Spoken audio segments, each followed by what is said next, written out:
Okay, let's continue with another open box question, but this time we will have two different variables. In the previous question, we had just axis. Here we have axis. The base of the box is x and x. Height is h. So we will have two different variables. So we will be solving questions like we solved the previous questions. An engineer wants to design an open box having a square base and a surface area of 675 centimeters squared. So let's understand what's given first. We are given that the surface area is 675. So what's the formula of surface area?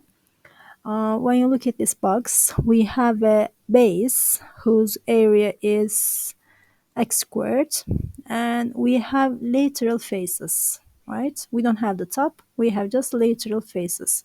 What's the area of one lateral face? It is x times h. It's length times width, if you remember.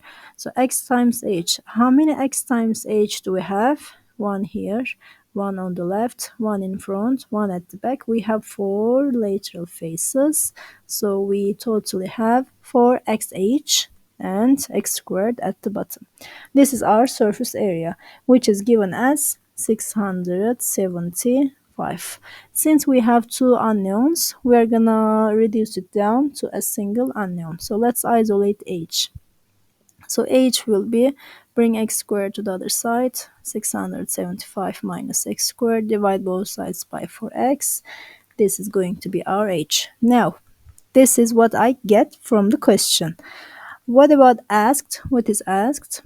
What dimensions in this question are x and h. We are looking for x and h that produce with maximum volume. So when volume is maximum, what are the dimensions? Meaning we're gonna find the volume and equalize it to 0. What's the volume formula of open box questions? The volume formula of box, it's three-dimensional figure. Remember, like the previous one, it is base times width times length times height, which are x and x in the base, x squared times h. So since we wrote h in terms of x, we can rewrite this as x squared times, in place of h, I'm going to write this 675 minus x squared over 4x. I simplify x's, so I'll have 675x minus x cubed over 4. That's my volume. I need my volume to be 0. So take the derivative. Derivative of this is 675. Derivative of that is 3x squared over 4. That's supposed to be equal to 0. Cross multiply. 675 minus 3x squared is 0. Then 675 is 3x squared. Divide both sides by 3 and take square root of both sides. We will get x as 15. Okay, since I'm running out of space, I skipped steps here. You can do this calculation. I got x. This is one of the unknowns in the question. I need another variable, which is h. What was h? Here is h. I just put this 15 back in this h and find other unknown. So h is equal to 675 minus x squared, which is 15 squared, over 4x, 4 times 15, which will give me 7, which will give me, come on, 7.5. So I know h, I know x, I got the answer. And of course there's a fast way. For x, for finding x, it is surface area over 3 under root. For finding the height, it's x over to the half of the x. So if you know what your x is, just divide it by 2 to find the height. But solving this question is not hard. It's not necessary to memorize the fast way, I think. Okay, let's move on with a different type of question. Example 2. This is about distance. It is asking about the points on the graph that are closest to the given point. We have a point 0, 2, a function, y is 4 minus x squared, a parabola. So what are the points? Let's pick a point, we don't know what point it is. What point gives you the closest point to 0, 2? So my point can be here, here, here, here, here, anywhere, but which point gives you the closest one? So which one is the closest? We may have many points. So I'm looking for the closest point. So since it's asking about closest, we are talking about derivative. Derivative of what? We are talking about distance. So closest distance means derivative of distance being equal to 0, right? So apply distance formula between 2 points. So what is the distance formula? Square root of y2 minus y1 squared plus x2 minus x1 squared, right? We have 2 points, 0, 2, and the other one is unknown, xy. So we write the distance formula as y is 2, 2 minus y squared plus x is 0, 0 minus x squared, or the opposite.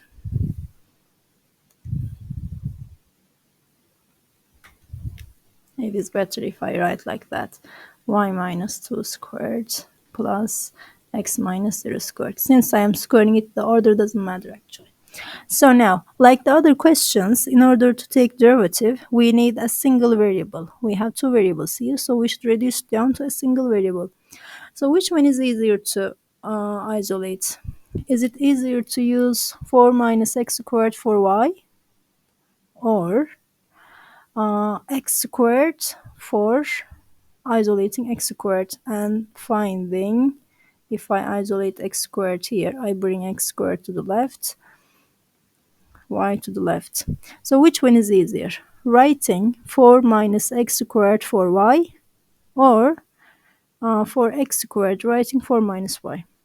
So I think instead of writing 4 minus x squared for y, it will increase the complexity of the question. I don't suggest that. I'll keep y. Instead, I will rewrite x squared as 4 minus y. 4 minus y. So everything is written in terms of y in this distance. So I'm going to take the derivative easily.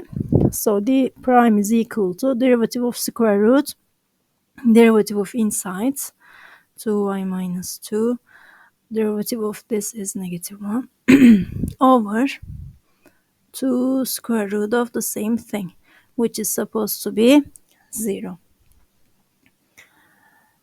Okay.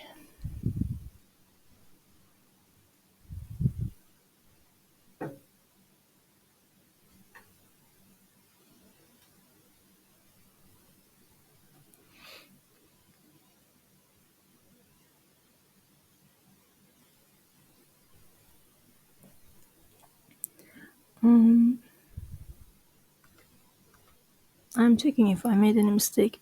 Okay, let me continue and see the result.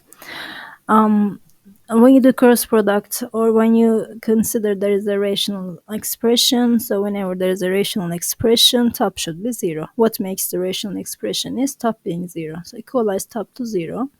2y minus 2 minus 1 is equal to 0. Bring 1 to the other side. 2y minus 2 is 1. Divide both sides by 2. Y minus 2 is 1 over 2. Bring 2 to the other side. Y is equal to 1 over 2 plus 2, 5 over 2. I think I get it right. I was suspicious at first, but I think it's true. So I got my y value. I am looking for a point point means we have x and y, both of the components. I got y. I'll find x now. What was x in terms of y? Y was equal to, look at the given function, 4 minus x squared. 4 minus x squared. I know the value of y, which is 5 over 2. So 5 over 2 is 4 minus x squared. Bring x squared to the other side. 5 over 2 to the other side.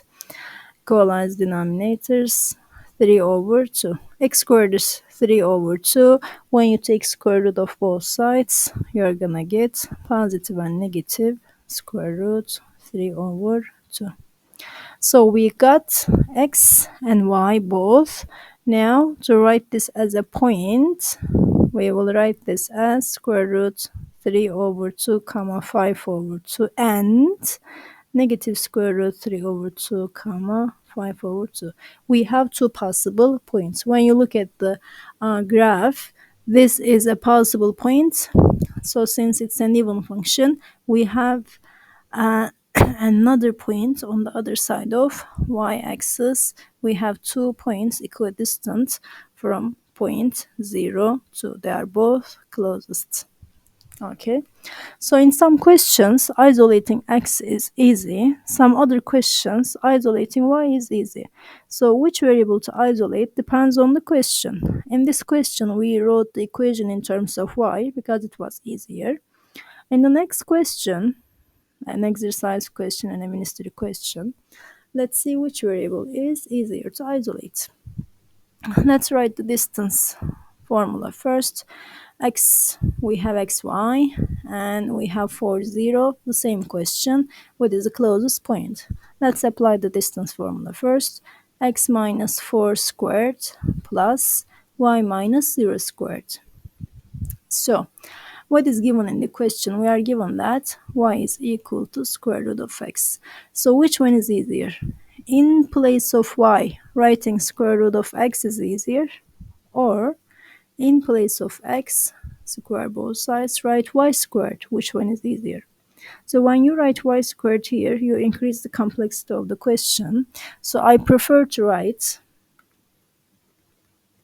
square root of x in place of y, because when I square it, I will remove the square and I'll have a simple equation.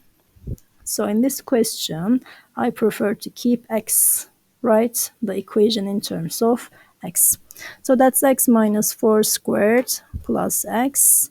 This is the distance. I need its derivative to be 0. Take its derivative, derivative of inside, 2x minus 4 plus 1 over 2 square root of the same expression, which is supposed to be 0. Equalize top to 0.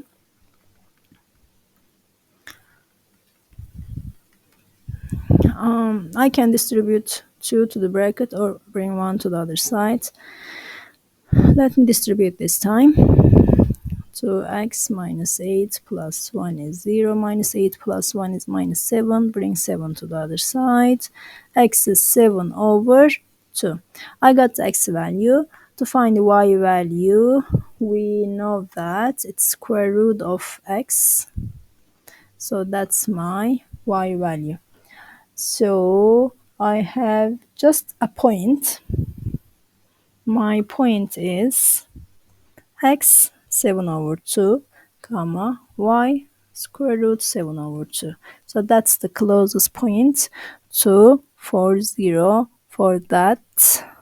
Remember the graph for that function. Okay. I think that's enough for the distance type of questions. I solved 2 questions, one of which I isolated y, the other one I isolated x. I wrote the equation in terms of x here, in terms of y here. So depending on the question, you choose what variable to keep. Okay. Okay, another type of optimization question, exercise 7. The same question just with slightly different numbers came in with I once. It is pretty simple question. You'll see. Don't be intimidated by this fraction. This is pretty simple, you'll see. Okay, on the given day, the flow rate f on a congested roadway is expressed in this function. We are given that function, where v is the speed of the traffic on this roadway. Which of the following speeds will maximize the flow rate on the road? So we are talking about maximum, minimum, closest, whatever. We are talking about the derivative. So we are talking about derivative of what maximize the flow. Flow is f. So we are looking for f prime to be 0. Just like the other questions, equation is already given. We are not supposed to write the equation on our own. It's already there. We just apply the derivative rule. Since there is a division, we are applying quotient rule here. So f prime of v is equal to derivative of top 1 times bottom minus top v. I am not gonna fit in here. Let me write it again.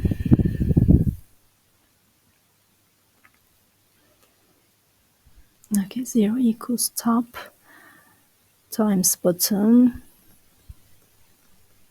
minus top times derivative of bottom.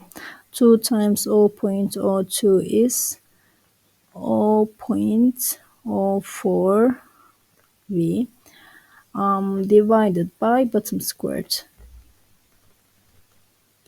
I don't care about bottom squared actually, since it's equal to 0. I'll get rid of the bottom. I will be left with the top, right? So now, just equalize the numerator to 0. I have 22 plus 0.02 v squared minus 0.04 v squared equals 0. 0.02 v squared minus 0.04 v squared is equal to 0.02 v squared negative. When I send it to the other side, it's going to be positive, equals 22. Divide both sides by 0.02. I will skip some steps here. You can do the calculations by just using the calculator. So my v will be plus or minus 10 root of 11. We are talking about the maximum flow, so we don't count the negative one. So it is positive 10 square root of 11, right? This is such an easy question considering the equation is already given. You just apply basic differentiation rule. Okay, let's move on to a stand question, a post question. There is a question in the book. There's an example question in the book, and we changed the question here a bit. It's not the same example question. It's talking about two posts, one of which is 6 meter high, the other one is 14 meter high, and they are 15 meter apart from each other. The distance between the posts are 15 meter. They are to be stayed by two wires attached to a single skate. So we don't know where this skate is placed.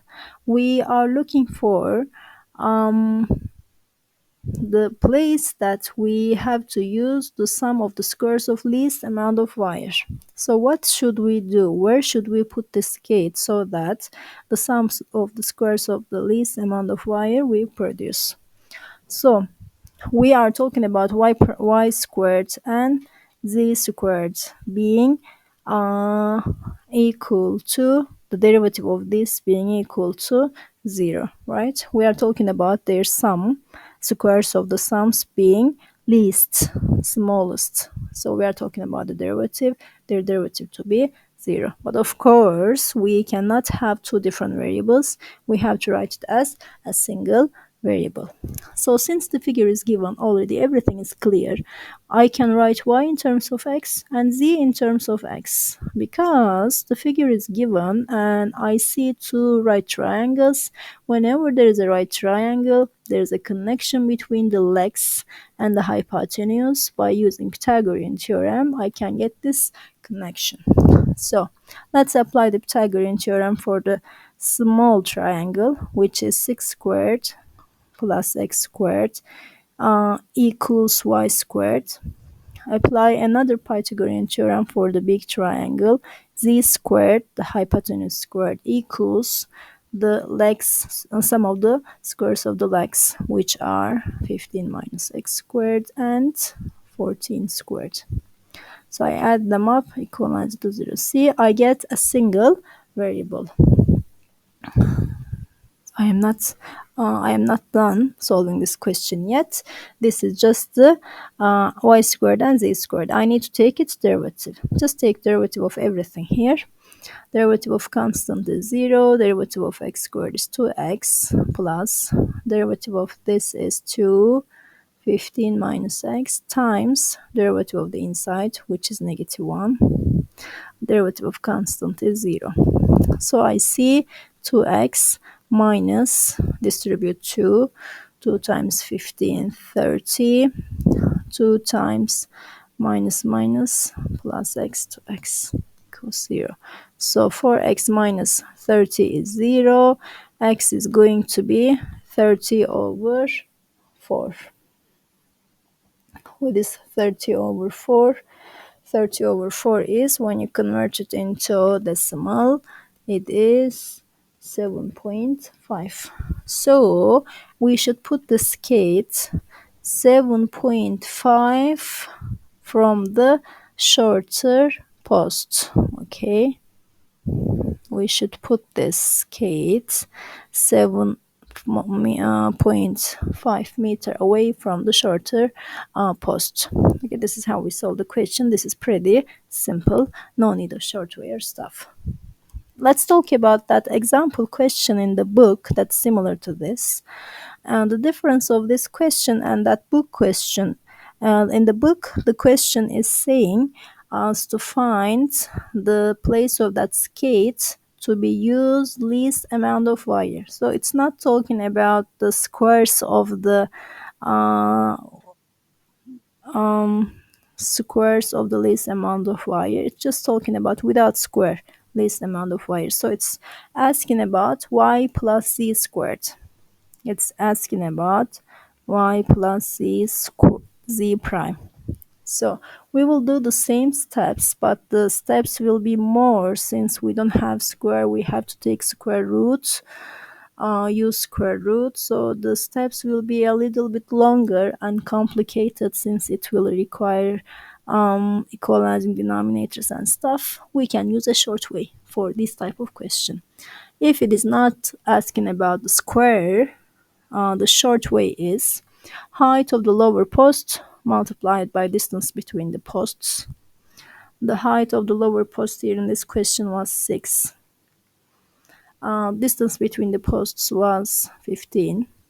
Height of the lower post, again 6, plus height of the higher post, what was it? It was 14. So 6 times 15 divided by 6 plus 14 is the way of solving the book question. Okay, so we are done. One more type of question. So let's move on with a window type question. Exercise 9, and a similar question came in Vasari once. A Norman window is constructed by joining a semicircle to the top of the ordinary rectangular window. So we have a semicircle here and a rectangle. This is the window. So the question is, find the maximum area of the Norman window if its perimeter is 6 meter. So we are looking for area of this whole window, area to be maximum. So we are looking for area prime to be 0. When when its perimeter, the total perimeter of the window is given as 6 meter. If I try to solve this question, let's check the steps, skim through the steps. There are many steps.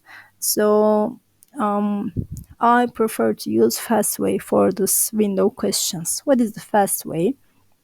We have two types of normal window questions. The first type, if the total perimeter of this window is given, the length, the x will be 2p, 2 perimeter over 4 plus pi. Width, which is y, is perimeter over 4 plus pi. Radius, which is given in the figure as x over 2. The figure is clear given in the question. X over 2 is given as p over 4 plus pi. So if we know this information, we can find the dimensions at first. So what are the dimensions here in our question? X is 2p. The perimeter was given as 6. 6 times 2, 12 over 4 plus pi. Width, our y is half the length, which is 6 over 4 plus pi. Our radius, half the length, which is 6 over 4 plus pi. So in that ministry question, it was asking about the length. So by using just that fast way, we could find the length. Okay, let's continue solving the question. We are not done. We just got the dimensions by using the fast way. What about the area? The question is asking about area. So when you look at the figure, you can say what the area is. We have two parts of this window. One part is semicircle, whose area is pi r squared over 2. And the other part is rectangle part, whose area is x times y. Right, this is the area. I know what area is, I know the formula, and I have already dimensions, so I can just substitute the dimensions back in the area formula. Pi r squared, r is 6 over 4 plus pi squared over 2 plus x, which is 12 over 4 plus pi, times y, which is 6 over 4 plus pi. Pi r squared over 2 plus xy is the area question. So we just substituted the dimensions that we found by the fast way. So when we solve this question, when we multiply these two and the denominators will be already equal, add them up, you'll get 18 over 4 plus pi. It's not a big deal if you know the fast way. And as I said in this ministry question, it didn't ask about area, it just asked about the length. So by knowing the formula or fast way, you immediately answer the question without even using your pencil. What if the question is asking about the dimensions when the total perimeter of rectangle is given? If not the total perimeter, just the perimeter of rectangle is given, the formulas are different. For length, for x, it's 2p over 8 minus pi. For width, y, 4 minus pi, p over 16 minus 2 pi. For radius, x over 2, pi over 8 minus pi. So these are the fast ways of finding dimensions when the perimeter of rectangle is given. Okay.